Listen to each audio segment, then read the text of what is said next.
බොරලැස්ගමුව නගරය KDU රෝහල motor රථ ප්‍රවාහන ආයතනය ආසන්නව නිවසක් හෝ ඉඩමක් හොයන ඔබට අපූරු තැනක් පිළිබඳ තොරතුරු මම අද කියනවා. මෙම නිවස අලුතින්ම ඉදිකළ නිවසක් වන අතර නිවස පිහිටා තිබෙන්නේ බොරලැස්ගමුව නගරය සහ වේරහැර KDU රෝහලට මැදිව පිහිටි ජනතා මාවතේය. පර්චස් 6.2ක ඉඩමක් තුළ ඉදිකර ඇති මෙම නිවසේ සාලයක්, කාමර එකක්, මුළු තැන්ගයක් සහ නාන කාමරයක් සහිතය.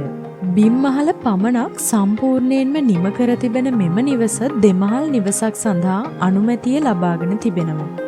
සම්පූර්ණයෙන්ම නිවස ටයිල් කර වටතාපයක් ඉදිකර රෝල ඩෝද සවිකර තිබෙනවා. මෙම නිවසේ සිට බස් පාරට දුර මීටර් 300කි. මෝටර් රථ ප්‍රවාහන දෙපාර්තමේන්තුව සහ KDU රෝහලට නිවසේ සිට පයින් නැවිද යාමට හැකියාව පවතිනවා. ඉතින් හදිසි උවමනාවක් මත විකුණන මෙම නිවසේ විකුණුම් මිල ලක්ෂ 155කි. මිල ගණන් සාකච්ඡා කර ගැනීමට හැකිය. නිවස පරීක්ෂා කිරීමට වේලාවක් වෙන් කර ගැනීම සඳහා අමතන්න 0704 879 883 0704 879 883